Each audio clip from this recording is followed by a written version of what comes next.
Kopassus adalah salah satu pasukan khusus terbaik yang dimiliki Indonesia. Sudah banyak prestasi yang dicapai oleh Satuan Elit Angkatan Darat Indonesia ini. Salah satunya adalah keberhasilan dalam membebaskan sandera dari pesawat DC-9 Wolya milik Garuda yang disandra pembajak di Thailand.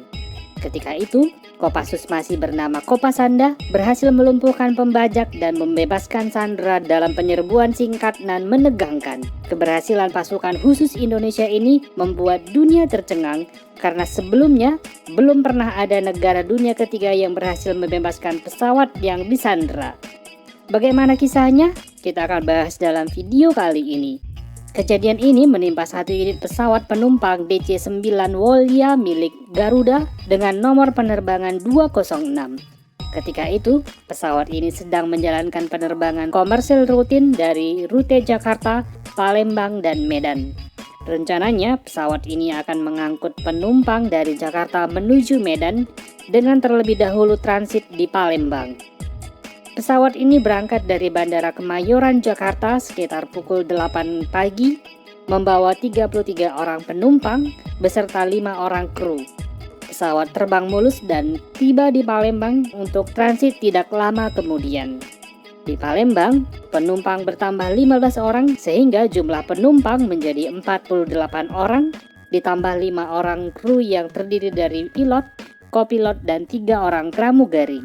Secara total dari Palembang, di dalam pesawat ini terdapat 51 orang.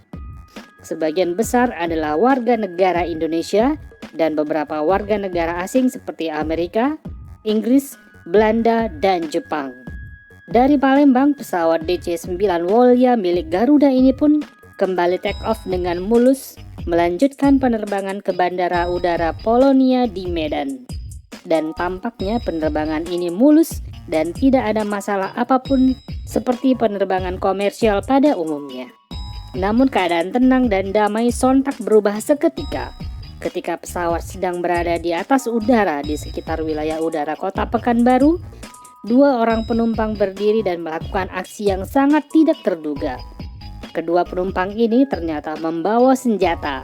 Satu orang langsung bergerak ke arah kokpit dan menodongkan senjatanya kepada pilot. Seorang lagi berdiri di lorong pesawat untuk mengancam penumpang lain. Jelas situasi ini sangat menakutkan bagi semua penumpang dan kru yang ada di dalam pesawat tersebut. Dan tidak lama kemudian, ternyata tidak hanya 2 orang. Ternyata ada 5 orang penumpang yang merupakan bagian daripada pembajak pesawat ini. Para pembajak ini memerintahkan pilot untuk mengalihkan penerbangan yang awalnya menuju Polonia Medan menjadi ke Colombo, Sri Lanka. Jelas para pembajak ini ingin membawa pesawat ini keluar dari wilayah Indonesia. Sang pilot bernama Kapten Pilot Herman Rente pun tak berdaya, namun berhasil memberikan penjelasan bahwa bahan bakar pesawat tersebut tidak memungkinkan untuk terbang jauh ke Colombo, Sri Lanka. Akhirnya pembajak mengalihkan tujuannya ke Pulau Penang, Malaysia. Sang kapten pilot pun terpaksa mengikuti kemauan para pembajak. Dan pada saat itu, informasi pembajakan ini belum diketahui oleh pihak manapun. Beruntungnya, sang pilot berhasil memberikan kode sinyal bahaya kepada pesawat terdekat tanpa sepengetahuan para pembajak. Sinyal bahaya ini diterima oleh pilot Garuda lain yang sedang berada di wilayah udara Pekanbaru dan diteruskan kepada pihak terkait. Berita pembajakan ini akhirnya tersebar dan sampai juga kepada pihak pemerintah Indonesia. Pesawat DC-9 Wolya ini pun terus terbang menuju Pulau Penang, Malaysia dan mendarat di sana. Mendarat di Pulau Penang ini bukan tujuan akhir para pembajak, tetapi untuk mengisi bahan bakar dan bekal ulang makanan untuk melanjutkan penerbangan ke tujuan selanjutnya yang mereka masih rahasiakan. Tiba di Malaysia, para pembajak menuntut pengisian bahan bakar dan bahan makanan yang segera dipenuhi otoritas setempat. Di sini pula, seorang penumpang berusia lanjut 76 tahun diizinkan para pembajak untuk diturunkan karena tidak berhenti menangis sejak awal pembajakan. Sehingga tinggal 47 orang penumpang dan 5 orang kru yang ada di dalam pesawat tersebut. Dan tidak lama berselang, sekitar pukul 16.05 waktu setempat, pesawat ini kembali terbang dan meninggalkan Pulau Penang, Malaysia. Dan kali ini para pembajak meminta pilot untuk membawa pesawat ke Bandar Udara Don Muang, Bangkok, Thailand. Sekitar pukul 17.05 waktu setempat, pesawat DC-9 Wolia milik Garuda ini mendarat di Bandara Don Muang, Bangkok, Thailand. Pesawat ini kemudian diparkir di area Spot A apron pangkalan milik Angkatan Udara Thailand yang berjarak sekitar 2 km dari terminal bandara. Para pembajak tetap menahan para penumpang dan kru di dalam pesawat tersebut. Lokasi parkir pesawat ini yang jauh dari terminal juga dimaksudkan untuk memudahkan proses penyelamatan sandera dan juga untuk faktor keamanan. Sementara itu di Jakarta, pemerintah Indonesia sudah membentuk tim untuk menangani proses pembebasan pesawat dan penumpangnya dari pembajak. Tahap awal, Indonesia mengirimkan para pejabat intelijen yang dipimpin oleh Letjen TNI Yoga Sugama untuk berkoordinasi dengan pemerintah Thailand sekaligus melakukan negosiasi dengan para pembajak. Pejabat intelijen ini berangkat dari Jakarta menggunakan pesawat DC-9 Bigul yang juga milik Garuda, jenis pesawat yang sama persis dengan pesawat yang dibajak.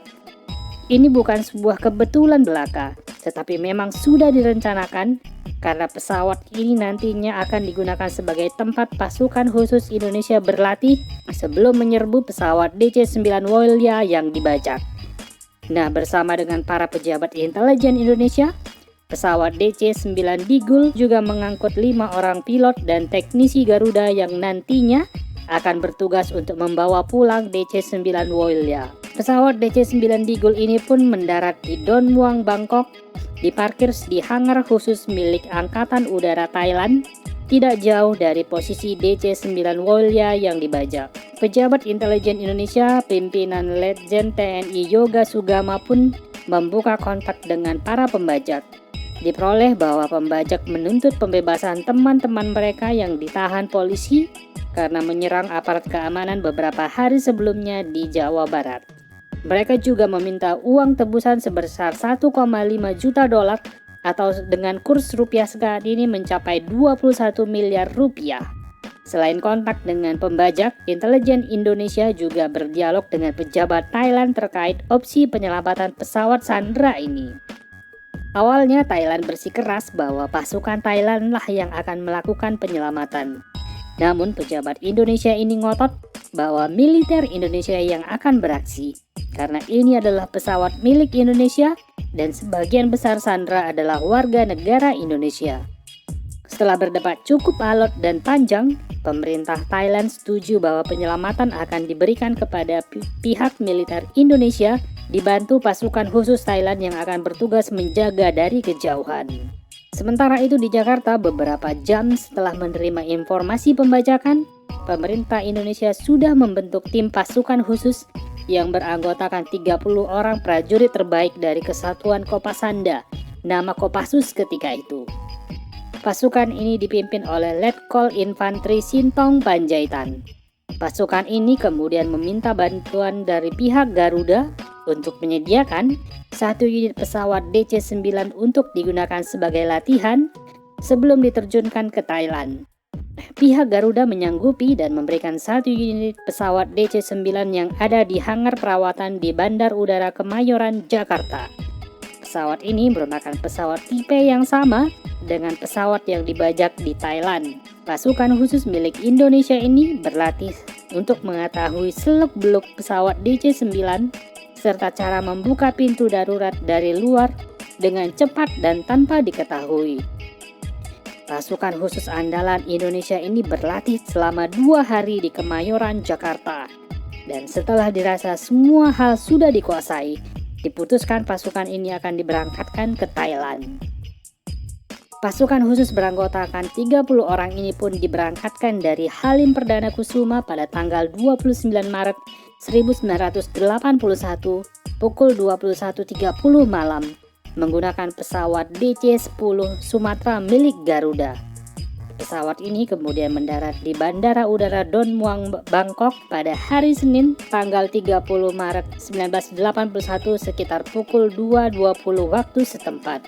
Untuk alasan kerahasiaan operasi, pesawat ini diparkir di apron khusus Angkatan Udara Thailand berdekatan dengan pesawat DC-9 Digul milik Garuda yang sudah ada di sana sebelumnya.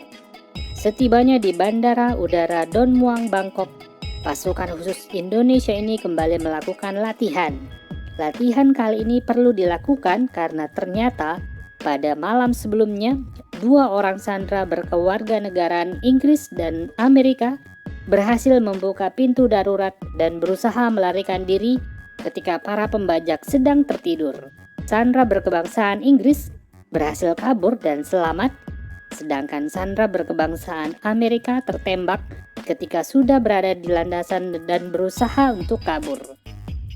Pintu darurat yang sudah terbuka ini membuat skenario penyelamatan harus dirubah dan dilatih ulang. Beruntungnya pesawat DC-9 Digul yang telah tiba sebelumnya bisa digunakan sebagai tempat berlatih karena tipe yang sama. Dan latihan kembali dilakukan menyesuaikan kondisi terakhir DC-9 Woyla. Dan diperkirakan proses pembebasan dari sejak pintu darurat dibuka hingga selesai hanya sekitar 3,5 menit saja. Dan sekitar pukul 20.30 malam dilakukan briefing terakhir untuk memutuskan waktu pelaksanaan penyerbuan. Akan dilaksanakan pada pukul 3 pagi Selasa dini hari waktu setempat. Tim penyerbu dibagi dalam beberapa tim dengan tugas berbeda. Ada yang bertugas mendobrak pintu depan sebelah kiri. Ada tim yang bertugas mendobrak pintu darurat di atas sayap sebelah kiri, dan tim lain bertugas mendobrak pintu hidrolik bagian belakang. 2 tim lain bertugas untuk menyelamatkan sandera dan membantu mengawasi dan menyelamatkan tim penyergap. Sementara pasukan khusus Thailand akan membantu tidak jauh dari lokasi dan melakukan perlindungan bagi pasukan khusus Indonesia. Tepat pukul 3 pagi waktu setempat, pasukan khusus Indonesia ini bergerak pelan mendekati pesawat DC-9 Woyla dari arah belakang dengan tujuan agar gerakan pasukan ini tidak dapat dilihat para pembajak yang ada di dalam pesawat. Gerakan pasukan cukup pelan namun pasti, dan tidak lama kemudian sudah berada di bawah pesawat dan mengambil posisi masing-masing sesuai tugas yang sudah disusun sebelumnya. Dan tidak lama, tim yang berada di bagian pintu belakang pesawat memulai aksi dengan mendobrak pintu darurat bagian belakang dan segera menyerbu masuk pesawat. Berselang beberapa detik, tim dari pintu sayap kiri dan tim di pintu depan pesawat juga mendobrak pintu dan menyerbu masuk. Personil pasukan khusus ini pun berteriak agar para sandera segera tiarap. Para pembajak juga cukup terkejut karena tidak menduga mereka akan diserbu, dan kontak tembak tak terhindarkan. Tim dari bagian belakang pesawat terlibat kontak tembak dengan penyandera. Demikian juga dengan tim di tengah dan di depan. 3 penyandera berhasil dilumpuhkan di tempat dan 1 berhasil dilumpuhkan oleh tim yang berjaga di luar ketika mencoba keluar dari pesawat. Sedangkan 1 pembajak lainnya berhasil dilumpuhkan di luar pesawat ketika penyergapan usai dan menyamar jadi korban sandera. Namun para sandera lainnya sudah mengenalinya berteriak bahwa dia adalah bagian daripada pembajak. Sang pembajak yang menyamar ini berupaya kabur ke ujung landasan, namun segera dihabisi oleh tim di darat. Namun malangnya 1 orang personil pasukan khusus Indonesia bernama Capa Ahmad Kirang gugur terkena tembakan di bagian bawah perut yang tidak terlindungi oleh rompi anti peluru. Sedangkan Kapten Pilot Herman Rente juga gugur akibat tembakan yang dilepaskan pembajak saat penyerbuan. Keberhasilan pasukan khusus Indonesia ini membebaskan sandera dan pesawat DC-9 Woyla dalam waktu singkat hanya 3,5 menit membuat dunia tercengang.